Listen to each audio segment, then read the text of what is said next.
Hello, and welcome to Plutonia.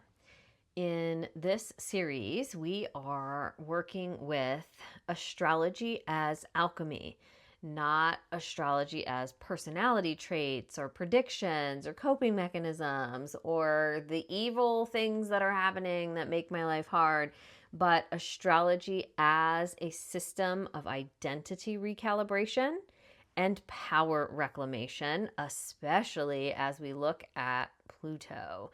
We move in this series through each of the planetary goddesses one by one, and we look at the archetype that each planet governs, the psychological and energetic function that it activates, and the specific kind of alchemy we focus on inside the pleasure temple when working with that planetary current.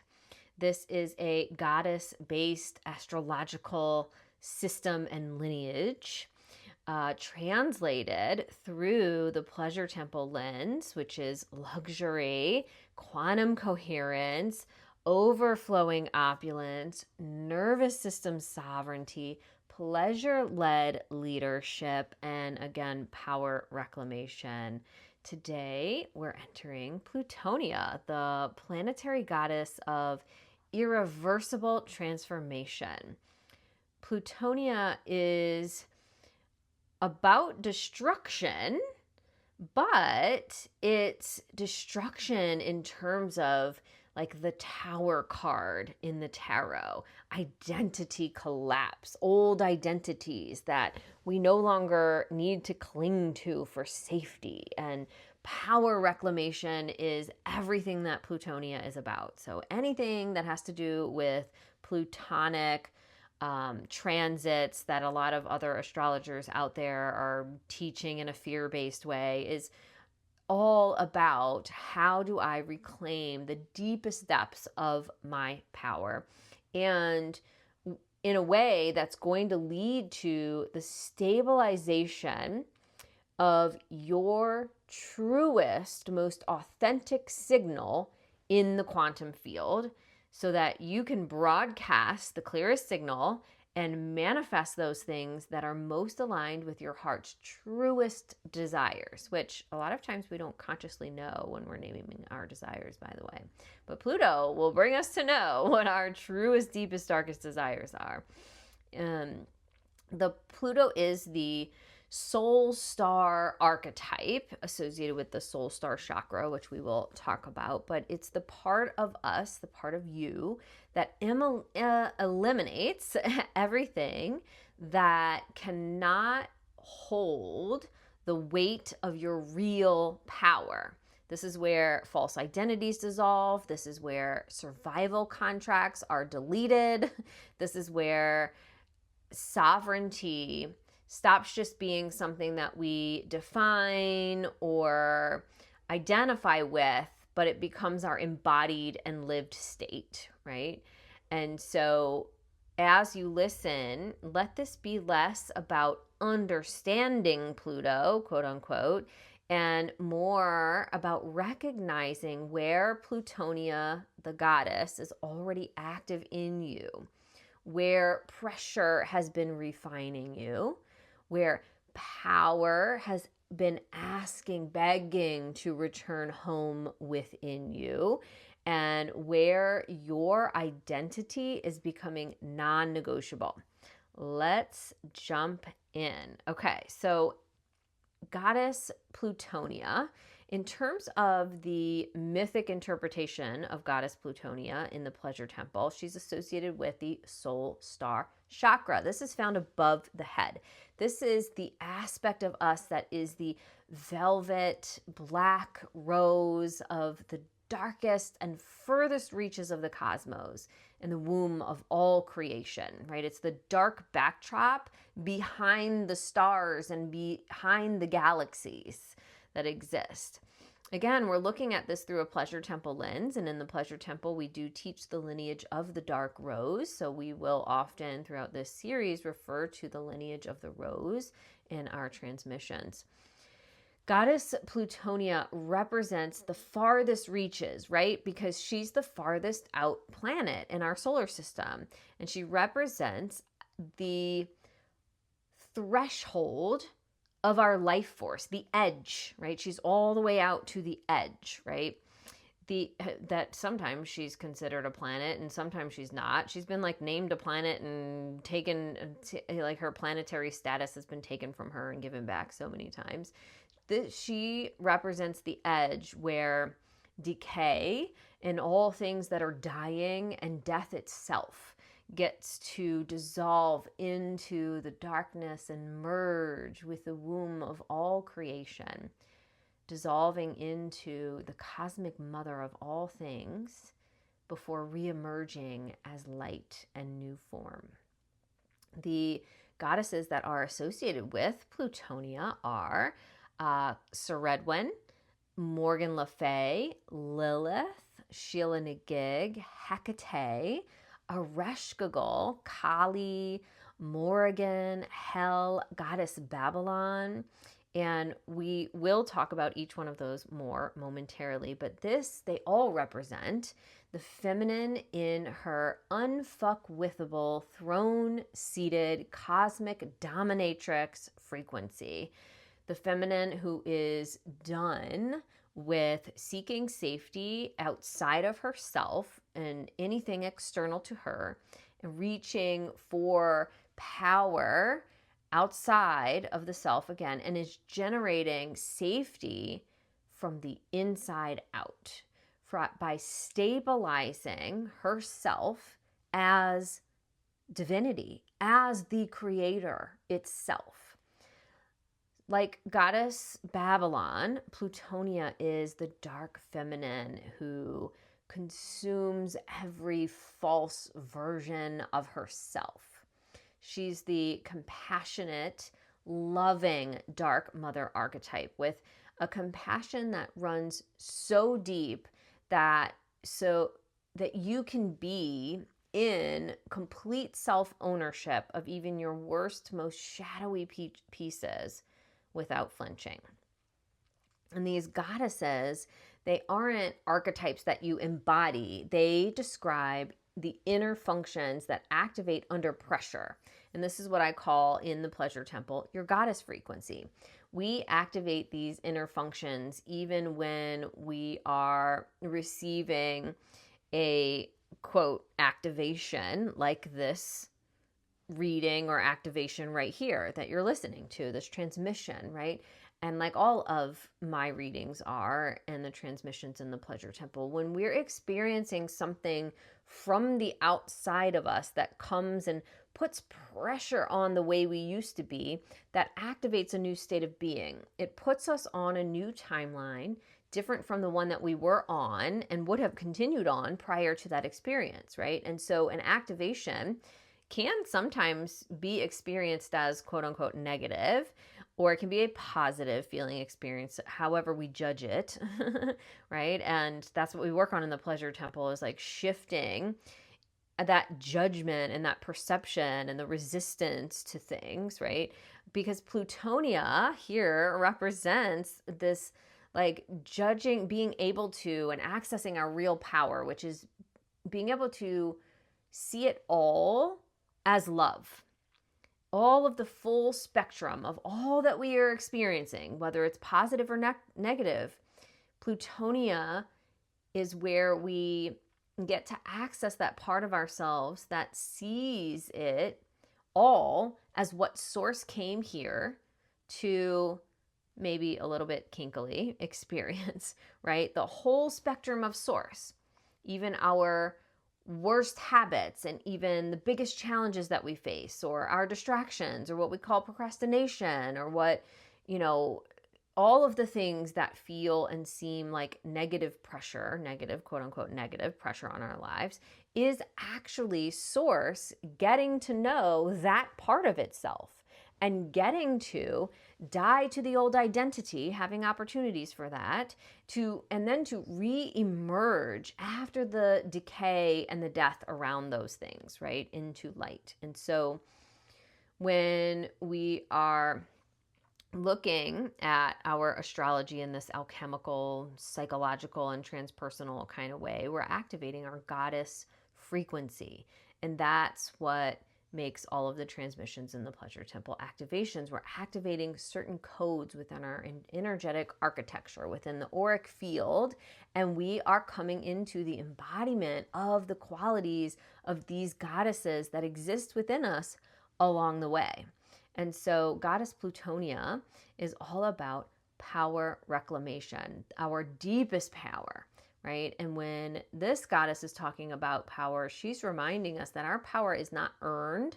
It is not granted. No one is the authority of our motherfucking power, and that our power is inherited, period. It's inherited and it's inherent.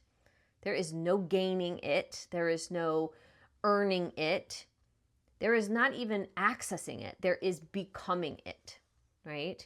Plutonia is the feminine dark that makes creation obey. It is where we access our desires as a mother effing commandment.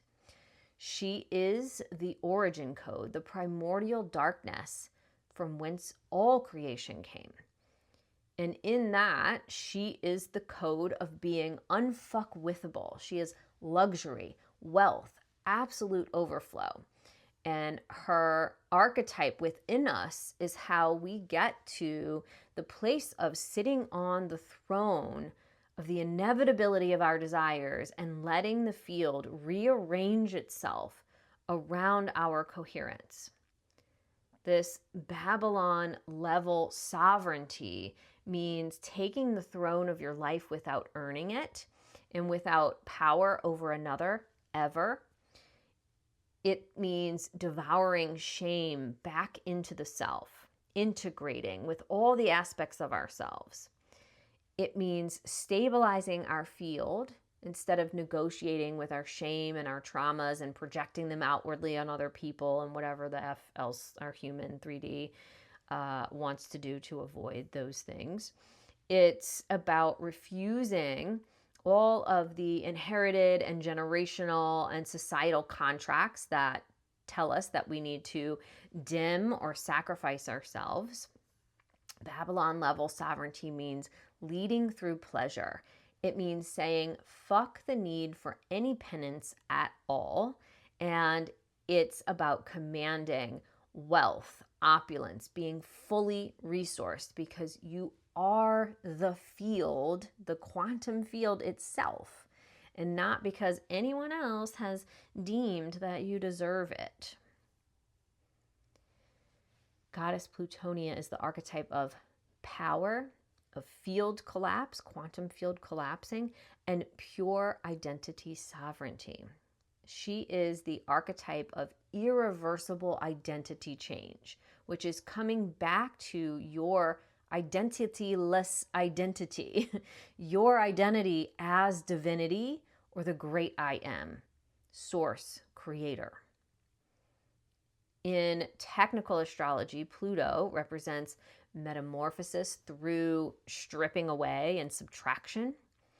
Irreversibility, as in my identity of source is irreversible. Other identities that are associated with the human self are reversible, right? Irreversibility is what Pluto is associated with. Pluto is also associated with psycho-spiritual excavation, which is reclaiming our truth and our power from our deepest, most primal and primordial aspects of the self. She is, or in technical astrology, Pluto represents compression in life's circumstances that contract us, leading to exposure and then eventually a reconstitution of our being in alignment with what's truly irreversible within us, which is ourselves as source, as divinity. Pluto is about power dynamics and agency, and where we meet head to head in these thresholds of control and how we use power.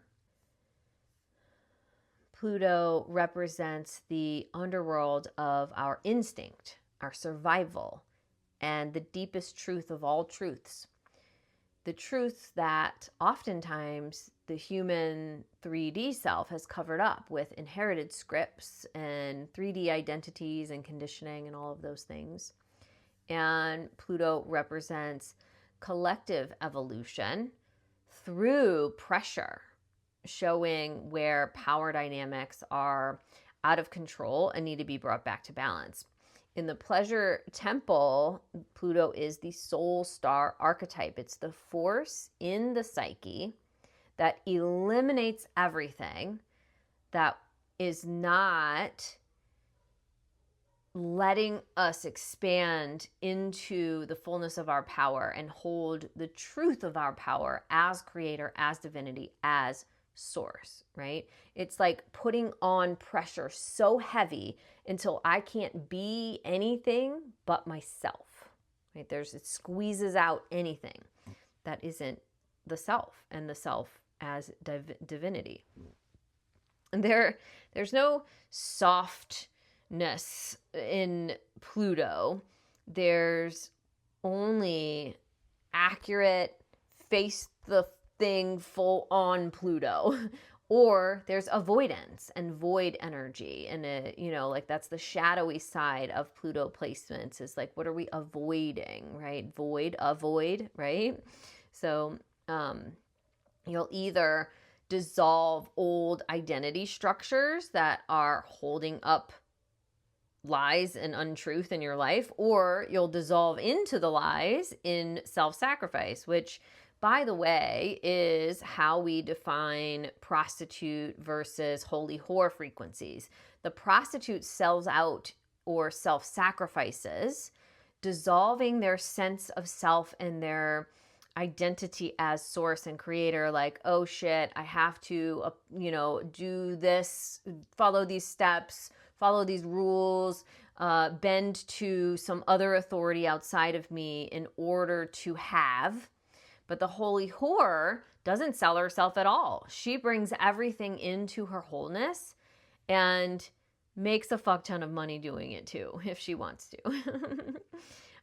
So Pluto is the energetic function in our architecture that says, if it isn't true, it won't survive. If it isn't true, it doesn't survive Pluto. So when we look at the archetypal essence of Pluto, we have a couple of different functions. So we have the elemental function. Pluto is associated with the element of water, but it's not just simply water, right? There's like all these different types of water throughout the astrology. And Pluto is deep water under pressure, right? You know how when you dive deep, there's a lot of pressure, right? And so you have to like take it slow, one little bit at a time. And on your way back up, you've got to take it slow, or you get the bends and you could actually die, right? So this is deep water under pressure. This is a compressive force that reorganizes our energetic system, matter, and consciousness. And so Pluto's element, being water, is the content of emotion, the depths of our emotion that put pressure on us. Pluto is fixed water. So there's fixed and mutable and cardinal signs in and planets and energy in astrology. It's a fixed type of water. And so it focuses and centers on the stabilization of intensity. It's a cold and contractive sense of water. It's Pluto brings like a controlled implosion into our lives. It's like going to implode the things that aren't aligned with our power. And Pluto is very subterranean, operating deep, deep beneath the conscious awareness, right? Pluto shows us that the things that compress us the most activate or trigger our deepest, most underlying emotions, right? And emotions are energy in motion, right? That's just data or information, right? For where we are giving our power away and where we need to strip away false identities. If our emotions are getting triggered and like, and we won't even know. We'll just be walking along, somebody will say something to us, and like all of a sudden we're so dysregulated. That's your emotions, your energy in motion, giving you data and information and saying, hey, go deep, go deeper here. This is where you're attached to some false identity. Because if we're walking through life, literally anything can happen to us and we not be thrown off unless it's triggering some really deep emotion. Or obviously, like, something can happen that's like, we lose a loved one. That's going to throw us off. And also, that can be an ecstatically blissful experience. The moment that my grandmother died, I thought we were preparing for this, and I was so preparing for the moment of grief that I was going to feel, and just like bracing for it almost.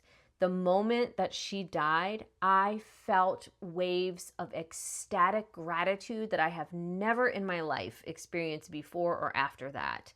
And holy wow, was I blissfully surprised at the ecstasy that I was experiencing in this most grievous moment.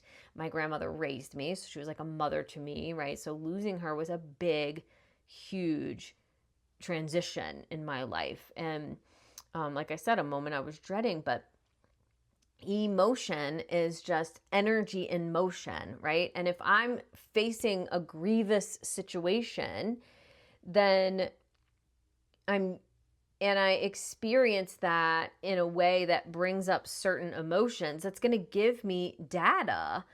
And some of that, anything that's like uncomfortable, stirring up discomfort or resistance or dysregulation, right? Then that's showing me, again, where I need to strip away false identities. That's a very Plutonic thing that's happening in my life.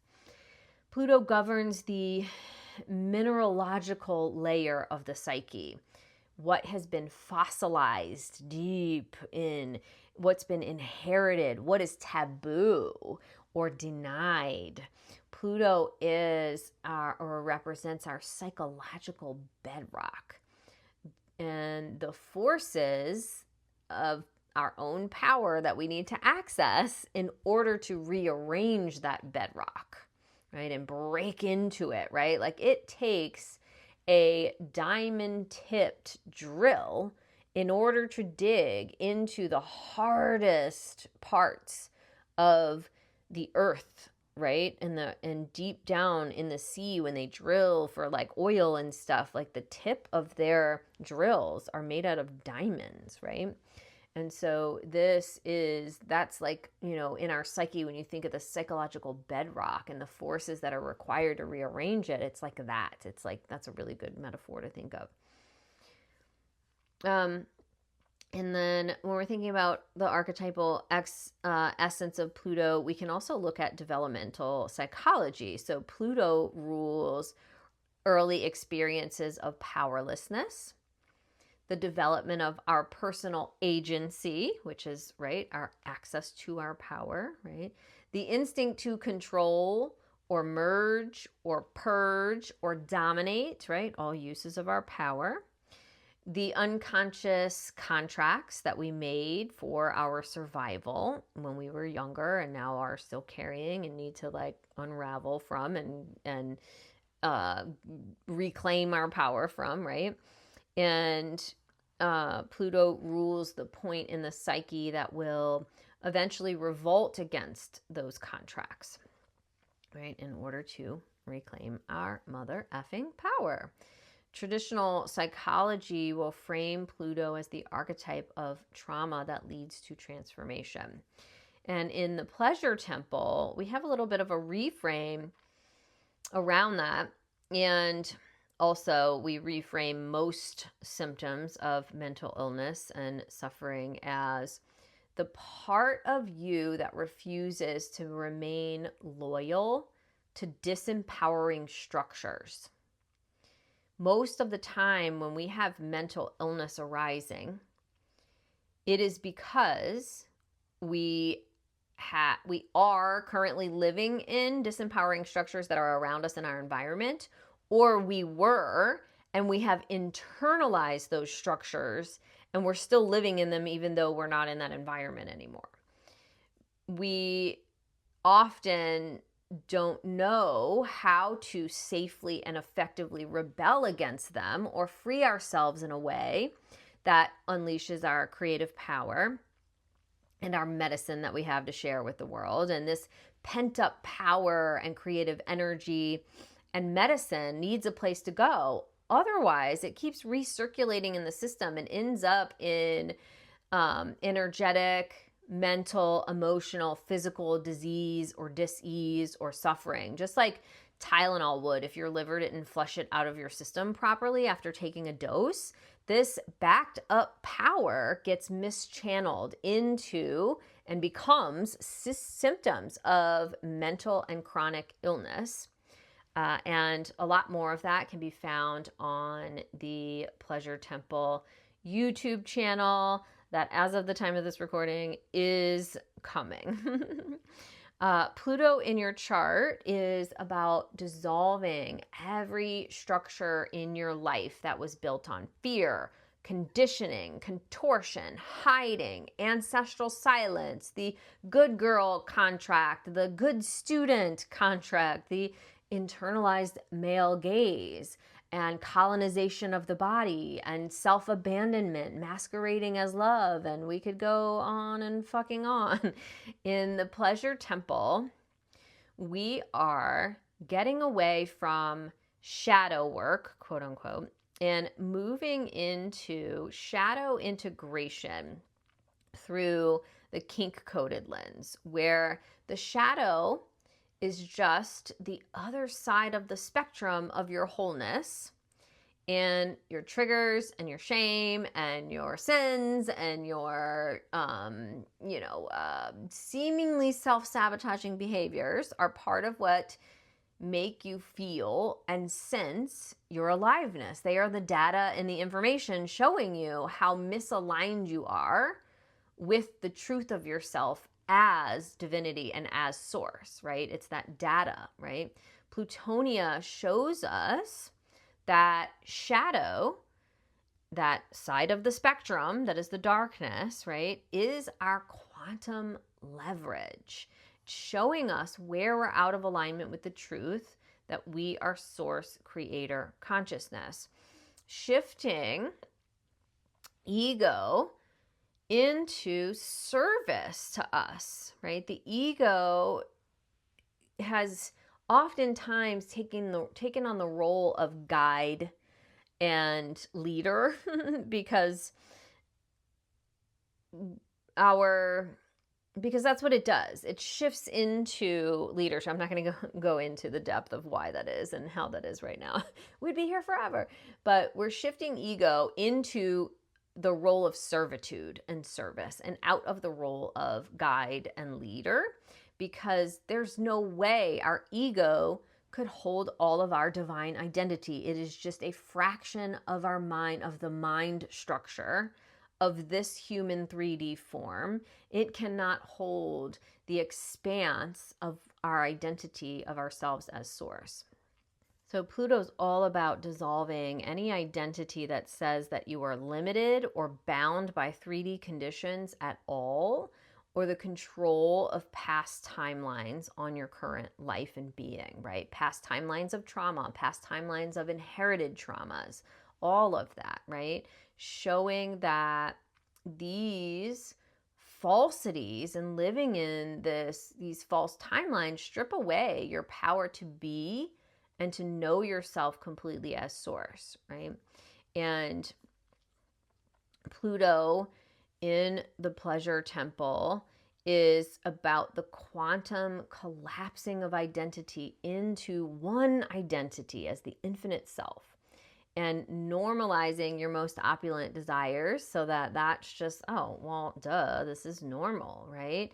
And Pluto teaches us how to enter the void of all creation and reorganize reality through coherence. When we have a brain that is coherent with source, Then we have, and we know, and we're in touch with our precise intention, which is always the underlying intention is to know ourselves as divinity above all else. When we're setting intentions, this is the one intention that we have under all things, is to know ourselves as source above all else and to have more of an intimate relationship with ourselves as source. And the coherent heart, the irresistible magnetic pull of our heart's truest desires, not those that we're conditioned to want by society or have to sacrifice for, because our desire is our command, right?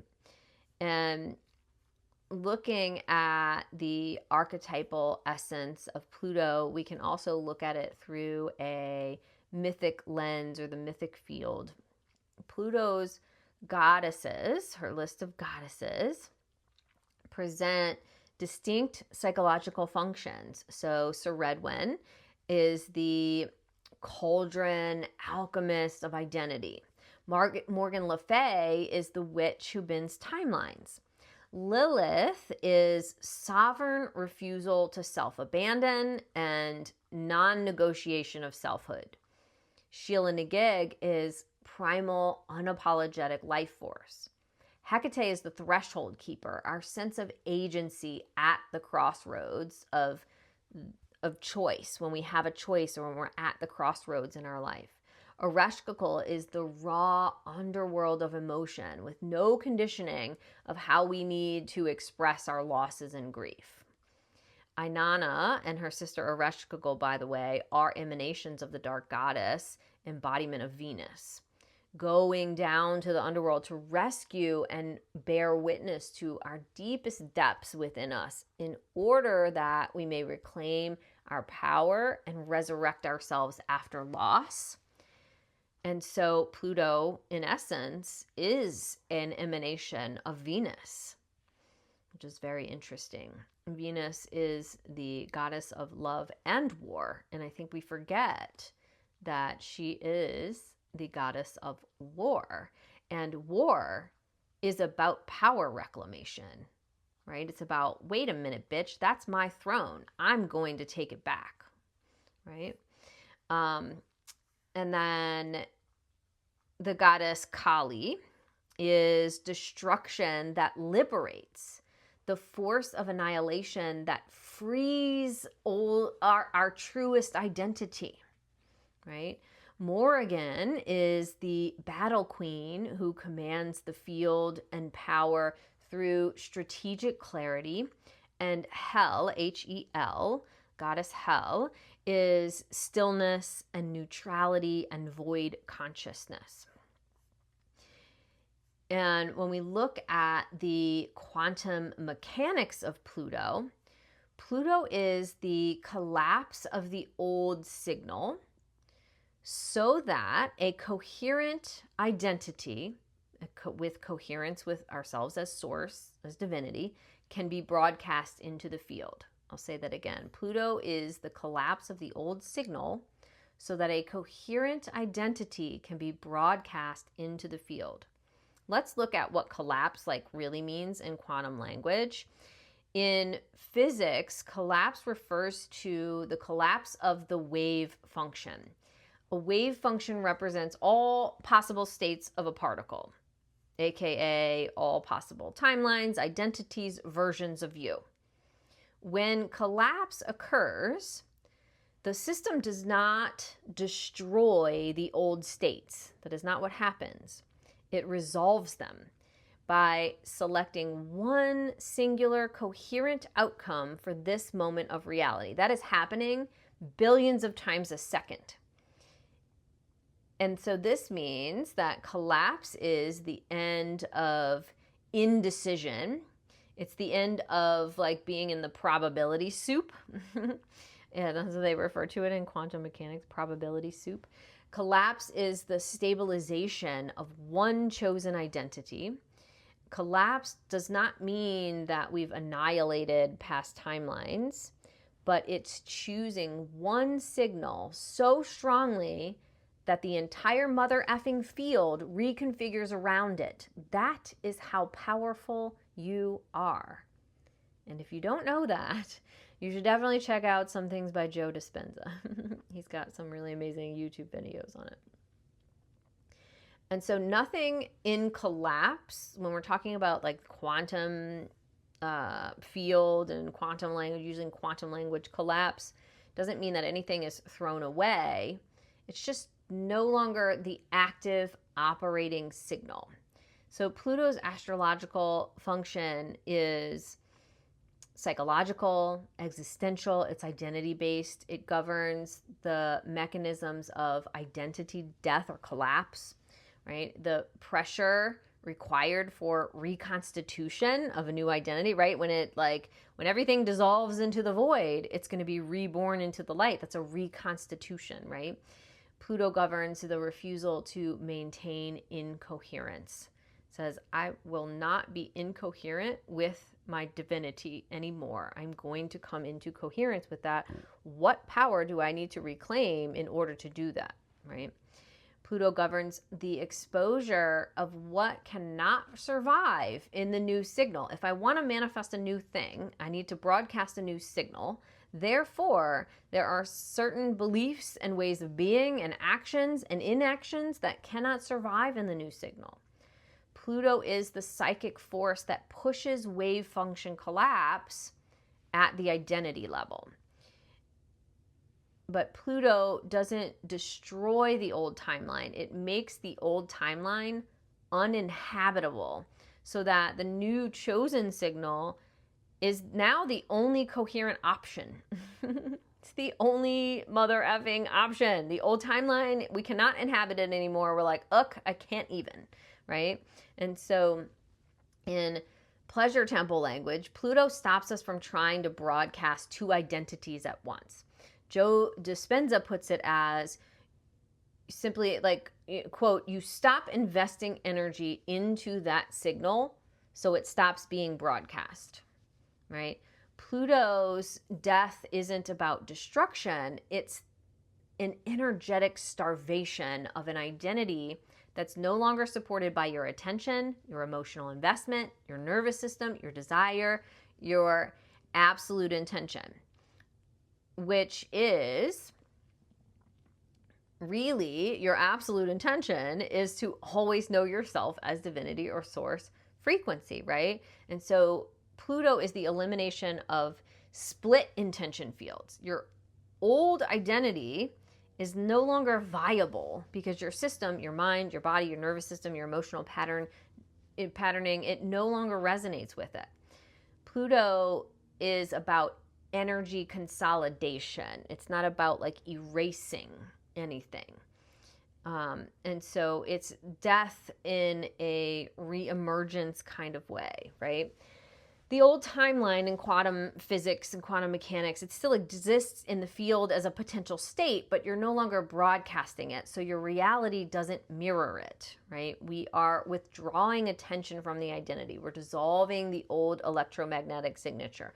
We're entering what Joe Dispenza refers to as no time, no body, no identity. And we're reconstituting ourself as pure field frequency, right? Or source frequency or divine frequency, right? And Joe Dispenza refers to it as the quantum field, just being the mother effing quantum field, right? Pluto is the part of your chart that forces this process. Resetting your intention by stripping away identities that can't hold the higher opulence states that you're calling in. And I mean opulence not just like in financial wealth, but wealth of health. Opulence in time freedom, having ample time and spaciousness in your life, being exquisitely resourced on all levels and in all ways. So Plutonic states are identity dissolution, no longer resonating with your old reality, right? Plutonic states are field reordering, your baseline frequency recalibrating. That's what I mean when I say a new normal of opulence. You're like, oh yeah, of course, nothing else exists besides this or better, right?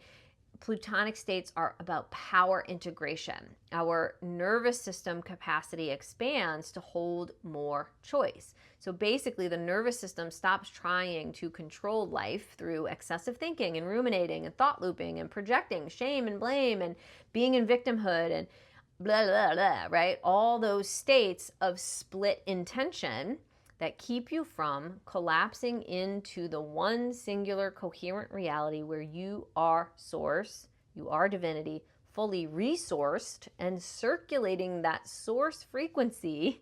That's what resourcing is, taking source frequency and circulating it through all the areas of your life and all relationships in opulent flow. And so this is why Pluto is correlated with quantum leaps and timeline collapses, ending karmic entanglement loops, financial rebirth phases, sexual power reclamation, leadership restructuring. Pluto is the infrastructure upgrade of your entire field, right? So through the pleasure temple lens, Pluto is the part of you that can no longer pretend. And it pushes 3 inevitabilities. 1, radical self-honesty. Pluto eliminates any coping identities that we've been attached to, not to destroy us, but to expose where we've outsourced our power. 2, power reclamation through nervous system capacity. Pluto strips away any strategies that were built on appeasement, invisibility, emotional management of others, internalized compliance and conditioning, self-shrinking, self-sacrifice, all that prostitute energy. And Pluto replaces them with pleasure-led leadership and pleasure as your frequency stabilization technology. Pleasure as your frequency stabilization technology. Yes, I said it. Pleasure is a technology that will stabilize your mother effing frequency. That is why Pleasure Temple exists. This is a stabilization of precision in our boundaries with compassion and coherence, but without the self-sacrifice of people-pleasing.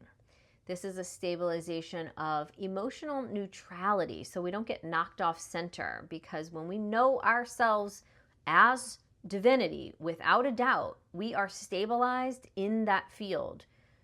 We are in coherence with our divinity, and we can experience more pleasure, opulence, states of overflow, and utter wealth and abundance.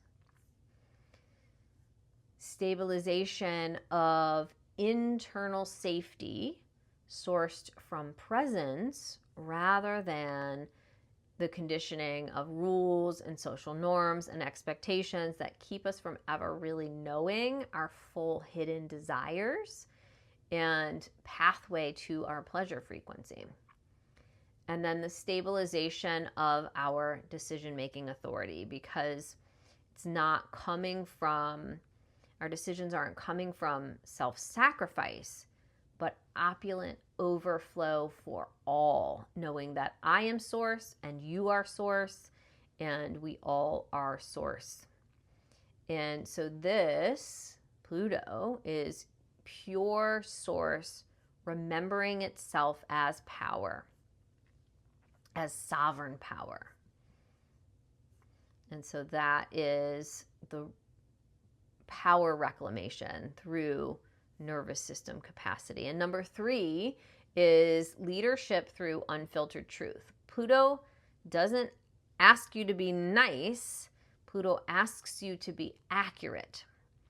In the pleasure temple, Pluto is the dark feminine capacity to hold our truth without flinching. Pluto is not dramatic or poetic. Pluto is regulated and direct and sovereign. And so if we look at like Saturn as the structure builder and Mars as the action executor, executing action, then Pluto is the governing agency of your personal myth, your personal mythology. And then when we look at power, shadow, and wealth, Pluto reveals where we've mistaken loyalty for self-abandonment, where that archetype of prostitute or self-sacrifice comes into play, and where we've mistaken love for survival. Again, keeping certain things in your field that require self-sacrifice and that identity splitting we were talking about before, not believing in your own true value, your worth as creator who can manifest healthy situations from yourself, where you are exquisitely, abundantly cared for and resourced. And Pluto reveals where you've mistaken wealth for approval, keeping yourself in circumstances that get you liked or meet society's rules for your creative expression, but are lacking in opulent self-expansion and expressiveness, where you've mistaken intimacy for fawning.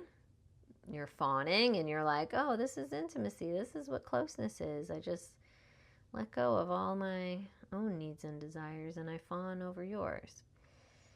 And it reveals where you've mistaken leadership for martyrdom, where we say we're doing the right or responsible thing, but actually we're in self-sacrifice. Pluto removes these conditions and forces you out of 3D intention setting and into your absolute intention, I am divinity incarnate. Pluto's role in wealth creation and opulence upgrading can be summarized as like power that's not owned becomes outsourced, and power that is owned restructures the field. When we own our power, everything bends to our mother effing will. So Pluto is where we stop outsourcing and we start owning. This shift, it's the shift into the holy whore archetype of sovereign leadership, of pleasure-led leadership. And when we look at Babylon frequency, our final little segment here, Pluto is the part of you that's done being polite about your power. Not because you're angry or vengeful or rude, but because you are accurate in who you are as divinity, as source. Pluto's the dark feminine who does not compete, does not contort, does not collapse herself for approval, dilute her clarity, doesn't apologize for the intensity of her presence, is okay with messily moving through things and being messy in communication and being messy as we find our way, because that's where I am in my power. I am gonna do it, and maybe I'm still fucking learning, and that's okay, right? We're not apologizing. The intensity of the emotion that we're feeling or the grief that we're going through or what's moving through us. Pluto is sovereignty without the theatrics of some of the other like planets and signs and things. She's not dramatic or chaotic or poetic, just true. And Babylon level sovereignty says, I do not hustle for what I am, for what I inherently am. I do not hustle for what I inherently am already. That's Pluto. So, in summary, Pluto is the psychological, energetic, and quantum process of irreversible power reclamation. Functionally, she represents identity death and reconstitution, moving from shadow to agency integration, integrating our sense of power and agency. Plutonia is the removal of false authority over our lives. Only divine is our authority, and rooting into our authority as source. Plutonia is the reclamation of choice, the expansion of nervous system capacity, the quantum field collapse of old timelines, and the emergence of sovereign selfhood. Goddess Plutonia returns you to the original architecture you built before you forgot that you're the author of creation. And the power in you that knows that your power just is, that it lives in your eros. The part of you that loves being alive and kinkily says, bring it to any challenges that stir up your fear and anything standing between you and your fullest expression so it can be dissolved. Pluto is the void that remembers you as the great I am.